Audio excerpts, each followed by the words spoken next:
It's me Marina Javi again. Welcome back to Sour and Spicy. Sour and Spicy പുതിയൊരു എപ്പിസോഡിലോട്ട് എല്ലാവർക്കും സ്വാഗതം.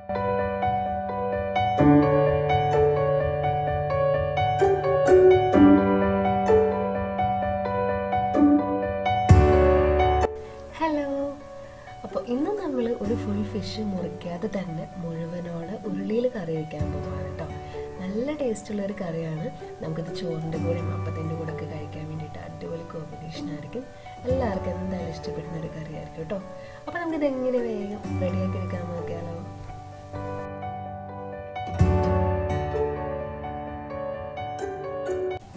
അപ്പോൾ കറി റെഡിയാക്കി എടുക്കാൻ വേണ്ടിയിട്ട് ഞാനിവിടെ ഒരു 1.5 കിലോ ഉള്ള ഒരു ഫുൾ ഫിഷ് എടുത്തിട്ടുണ്ട്. ഞാനിവിടെ ഞങ്ങളുടെ നാട്ടിൽ നട്ടർ എന്ന് പറഞ്ഞിട്ടുള്ളൊരു മീനാണ് എടുക്കുന്നത്. അപ്പോൾ നിങ്ങൾക്ക് ഇഷ്ടമുള്ള മീൻ എടുക്കാം. പെട്ടെന്ന് പൊടിഞ്ഞു പോകാത്ത ഏതെങ്കിലും മീൻ എടുത്താൽ കൂടുതൽ നന്നായിരിക്കും കേട്ടോ. പിന്നെ ഞാൻ ഈ ഫിഷ് 2 സൈഡും ചെറുതായിട്ടൊന്ന് വരഞ്ഞു കൊടുത്തിട്ടുണ്ട്, നമ്മുടെ മസാലകളെല്ലാം നന്നായിട്ട് മീനിന് പിടിക്കാൻ വേണ്ടിയിട്ട്. ഇനി നമുക്ക് ഫിഷ് ഒന്ന് മാരിനേറ്റ് ചെയ്തെടുക്കണം. അതിന് വേണ്ടിയിട്ട് നമുക്കൊരു ബൗളിലോട്ട് 1/2 ടേബിൾ സ്പൂണോളം മുളക് പൊടി ചേർത്ത് കൊടുക്കാം. അതിന് കൂട്ടത്തിൽ തന്നെ നമുക്ക് 1/2 ടീസ്പൂണോളം മഞ്ഞൾപ്പൊടി ചേർത്ത് കൊടുക്കാം. കൂട്ടത്തിൽ 1 ടീസ്പൂൺ കുരുമുളക് പൊടിയും 1 ടീസ്പൂൺ ഇഞ്ചി വെളുത്തുള്ളി പേസ്റ്റും കൂടെ ചേർത്ത് കൊടുക്കാം. ഇനി നമുക്ക് മീൻ ആവശ്യമായിട്ടുള്ള ഉപ്പ് ചേർത്ത് കൊടുക്കാം. കൂട്ടത്തിൽ 1 ടീസ്പൂണോളം നാരങ്ങ നീരും കൂടെ ചേർത്ത് കൊടുക്കാം. എന്നിട്ട് എല്ലാം കൂടി നന്നായിട്ടൊന്ന് മിക്സ് ചെയ്ത് ഒരല്പം വെള്ളം കൂടി വെച്ച് നല്ല പേസ്റ്റ് പോലെ ഒന്ന് റെഡിയാക്കി എടുക്കാം. അപ്പോൾ എല്ലാം കൂടി നന്നായിട്ടൊന്ന് മിക്സ് ചെയ്തിട്ട് നല്ല പേസ്റ്റ് പോലെ റെഡിയാക്കി എടുത്തിട്ടുണ്ട്. ഇനി നമുക്ക് നമ്മൾ റെഡിയാക്കിയ മസാല മീനിൻ്റെ എല്ലാ ഭാഗത്തും നന്നായിട്ടൊന്ന് തേച്ച് കൊടുക്കാം.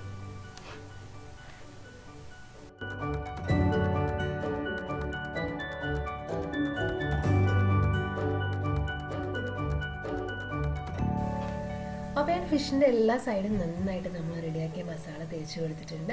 ഇനി വേണമെങ്കിൽ ഒരു 10-15 മിനിറ്റ് ഇതൊന്ന് മാറ്റി വെച്ചാൽ നന്നായിരിക്കും കേട്ടോ. കുറച്ചും കൂടി ആ മസാലയൊക്കെ മീനുകൾ നന്നായിട്ടൊന്ന് പിടിച്ച് വരാൻ വേണ്ടിയിട്ട് ഞാനിവിടെ ഒരു 15 മിനിറ്റ് ഒന്ന് മാറ്റി വയ്ക്കുന്നുണ്ട്. നിങ്ങൾക്ക് സമയമില്ലെങ്കിൽ അപ്പം തന്നെ ഫ്രൈ ചെയ്തെടുക്കാം. അപ്പോൾ ഞാനൊരു 15 മിനിറ്റ് ഒന്ന് റെസ്റ്റ് ചെയ്യാൻ വെച്ചിട്ടുണ്ടായിരുന്നു. ഇനി നമ്മൾ കറി റെഡിയാക്കി എടുക്കാൻ തുടങ്ങുകയാണ്.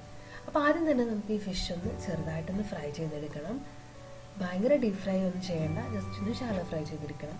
അപ്പോൾ ഞാൻ കറി വെക്കുന്ന ഉരുളിയിൽ തന്നെയാണ് ഇത് ഫ്രൈ ചെയ്തെടുക്കുന്നത് കേട്ടോ. അപ്പോൾ അതിന് വേണ്ടിയിട്ട് ഒരു 5-6 ടേബിൾ സ്പൂൺ വെളിച്ചെണ്ണ ഒഴിച്ച് കൊടുത്തിട്ടുണ്ട്.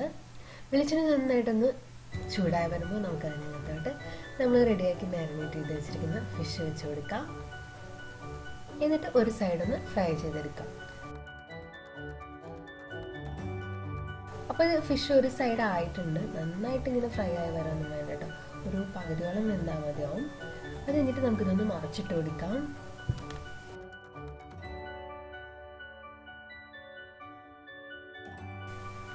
അപ്പോൾ നമ്മളൊന്ന് മറച്ചിട്ട് കൊടുത്തിട്ടുണ്ട്. നമുക്കിനി ഈ സൈഡും കൂടെ ഒന്ന് ഫ്രൈ ആക്കിയിട്ട് എടുക്കാം. അപ്പോൾ ഫിഷ് 2 സൈഡും നല്ല ഫ്രൈ ആയിട്ട് വന്നിട്ടുണ്ട്. ഇനി നമുക്കിത് മാറ്റി വയ്ക്കാം. അപ്പോൾ നമ്മൾ ഫിഷ് ഉരുളിയിൽ നിന്ന് മാറ്റിയിട്ടുണ്ട്. ഇനി നിങ്ങൾക്ക് ആവശ്യമുണ്ടെങ്കിൽ ഒരല്പം വെളിച്ചെണ്ണ കൂടെ ഒഴിച്ചു കൊടുക്കാം. ഇതിപ്പോൾ ആവശ്യത്തിന് വെളിച്ചെണ്ണയുണ്ട്. ഇനി നമുക്ക് ഈ വെളിച്ചെണ്ണയിലേക്ക് 2 സവോള ചെറുതായിട്ട് അരിഞ്ഞത് ചേർത്ത് കൊടുക്കാം. കൂട്ടത്തിൽ ഒരു 5-6 പച്ചമുളകും കുറച്ച് കറിവേപ്പിലയും കൂടെ ചേർത്ത് കൊടുക്കാം. ഇനി നമുക്ക് ഇതിനകത്തോട്ട് 1 ടേബിൾ സ്പൂണോളം ഇഞ്ചി വെളുത്തുള്ളി ചതച്ചത് ചേർത്ത് കൊടുക്കാം. ഇനി നമുക്ക് സവോളയ്ക്ക് ആവശ്യമായിട്ടുള്ള ഉപ്പും കൂടെ ചേർത്ത് കൊടുക്കാം. ഇനി നമുക്കിത് നന്നായിട്ടൊന്ന് വഴറ്റി കൊടുക്കാം. സവോള നന്നായിട്ടൊന്ന് വാടി അതിൻ്റെ കളറൊക്കെ നന്നായിട്ടൊന്ന് മാറി വരുന്നവരൊന്ന് വഴറ്റി കൊടുക്കാം കേട്ടോ. അപ്പോൾ സവോള നന്നായിട്ടൊന്ന് വാടി അതിൻ്റെ കളറൊക്കെ നന്നായിട്ട് മാറി വന്നിട്ടുണ്ട്.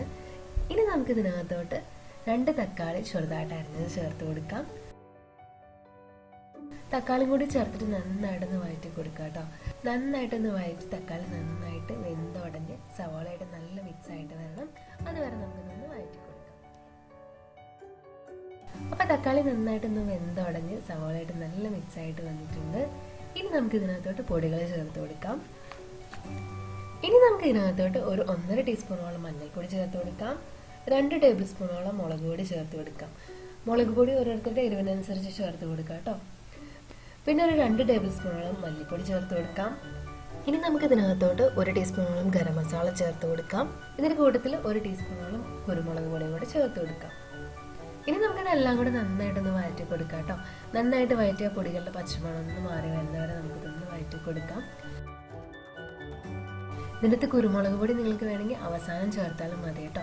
വേണമെങ്കിൽ ഒരല്പം കൂടി കൂടുതലും ചേർത്ത് കൊടുക്കാം. അപ്പോൾ പൊടികളെല്ലാം നന്നായിട്ടൊന്ന് മൂത്ത് വന്നിട്ടുണ്ട്. ഇനി നമുക്ക് ഇതിനകത്തോട്ട് നമ്മൾ നേരത്തെ ഫ്രൈ ചെയ്ത് വെച്ച മീൻ വെച്ച് കൊടുക്കാം. അപ്പോൾ നമ്മൾ റെഡിയാക്കിയ സവാളയുടെ മിക്സൊക്കെ വെച്ചിട്ട് നമുക്കിതൊന്ന് കവർ ചെയ്ത് വെക്കാം. അപ്പോൾ ഞാൻ നമ്മുടെ സവാളയുടെ മിക്സൊക്കെ വെച്ചിട്ട് നമ്മുടെ ഫിഷ് നന്നായിട്ടൊന്ന് കവർ ചെയ്ത് വെച്ചിട്ടുണ്ട്. ഇനി നമുക്ക് ഇതിനകത്തോട്ട് ഒരു 2.5 കപ്പോളം തേങ്ങയുടെ 2ാം പാൽ ഒഴിച്ചു കൊടുക്കാം. എന്നിട്ട് ഇത് നന്നായിട്ടൊന്ന് മിക്സ് ചെയ്ത് കൊടുക്കുക. അധികം ഇളക്കി കഴിഞ്ഞാൽ നമ്മുടെ മീൻ പൊടിഞ്ഞു പോകും. അതുപോലെ സൂക്ഷിച്ച് തന്നെ ഇളക്കുക കേട്ടോ. അപ്പോൾ ഈ സമയത്ത് കറിക്ക് ആവശ്യമുള്ള ഉപ്പും കൂടെ ചേർത്തിട്ട് വേണം കേട്ടോ ഒന്ന് ഇളക്കി കൊടുക്കാൻ വേണ്ടിയിട്ട്. അപ്പോൾ ഇത് തിളച്ചതിന് ശേഷം ഒരു 5-6 മിനിറ്റ് കഴിയുമ്പോഴേക്കും കറി നന്നായിട്ടൊന്ന് കുറുകി വരും. ആ ഗ്രേവി നല്ല തിക്കായിട്ട് വരും കേട്ടോ. അപ്പോൾ ഇപ്പോൾ ഒരു 6-7 മിനിറ്റ് കഴിഞ്ഞിട്ടുണ്ട് തിളച്ചതിന് ശേഷം. അപ്പോൾ നന്നായിട്ട് ഇത് തിളച്ചിട്ട് കറി നല്ല തിക്കായിട്ട് വന്നിട്ടുണ്ട് കേട്ടോ.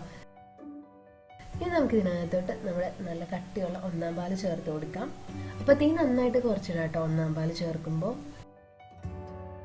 ഇനി നമുക്ക് ഇതും കൂടെ നന്നായിട്ടൊന്ന് മിക്സ് ചെയ്ത് കൊടുക്കണം. ഇതും മിക്സ് ചെയ്ത് കൊടുക്കുമ്പോൾ പ്രത്യേകം ശ്രദ്ധിക്കുക മീൻ പൊടിഞ്ഞു പോവാതെ. ഇനി ഇത് അധികം തിളയ്ക്കാനൊന്നും നിൽക്കണ്ട. തേങ്ങാപ്പാൽ നന്നായിട്ടൊന്ന് ചൂടായി ചെറിയൊരു തള വരുമ്പോഴേക്കും നമുക്കിതൊന്ന് ഓഫ് ചെയ്യാം. അപ്പോൾ 1ാം പാൽ ഒഴിച്ചതിന് ശേഷം ഇത് നന്നായിട്ടൊന്ന് ചൂടായിട്ട് ചെറുതായിട്ടൊന്ന് തിളച്ച് വന്ന് തുടങ്ങിയിട്ടുണ്ട്. ഇനി നമുക്ക് തീ ഓഫ് ചെയ്യാം കേട്ടോ. ഇനി നമുക്ക് ഇതിനകത്തോട്ട് വറുത്തിടണം. അപ്പോൾ വറുത്തിടാനായിട്ട് നമുക്ക് അടുപ്പത്ത് ഒരു പാൻ വെച്ച് കൊടുക്കാം. പാൻ ഒന്ന് ചൂടായി വരുമ്പോൾ നമുക്ക് അതിനകത്തോട്ട് ഒരു 2-3 ടേബിൾ സ്പൂണോളം വെളിച്ചെണ്ണ ഒഴിച്ച് കൊടുക്കാം. വെളിച്ചെണ്ണ നന്നായിട്ടൊന്ന് ചൂടായി വരുമ്പോൾ നമുക്ക് അതിനകത്തോട്ട് ഒരു 5-6 ചെറിയുള്ളി വട്ടത്തിലരിഞ്ഞ് ചേർത്ത് കൊടുക്കാം. കൂടുതൽ കുറച്ച് കറിവേപ്പിലും കൂടെ ചേർത്ത് കൊടുക്കാം. എന്നിട്ട് നന്നായിട്ടൊന്ന് വഴറ്റി കൊടുക്കാം. ഉള്ളി ഒരു ബ്രൗൺ കളറായി വരുന്നവരെ ഒന്ന് വഴറ്റി കൊടുക്കാം കേട്ടോ. അപ്പോൾ ഉള്ളിയൊക്കെ നന്നായിട്ട് മൂത്തതിൻ്റെ കളറൊന്ന് മാറി വന്നിട്ടുണ്ട്. ഇനി നമുക്ക് തീ നന്നായിട്ടൊന്ന് കുറച്ചിട്ടിട്ട് 1 ടീസ്പൂണോളം മുളക് പൊടി അതിനകത്തോട്ട് ചേർത്തിട്ട് നന്നായിട്ടൊന്ന് ഇളക്കി കൊടുക്കാം. അപ്പോൾ നമ്മുടെ കറിക്ക് വറുത്തിടാനുള്ള വറവ് റെഡി ആയിട്ടുണ്ട്. ഇനി നമുക്കിത് നമ്മുടെ റെഡിയാക്കി വെച്ചിരിക്കുന്ന കറിയിലോട്ട് ചേർത്ത് കൊടുക്കാം.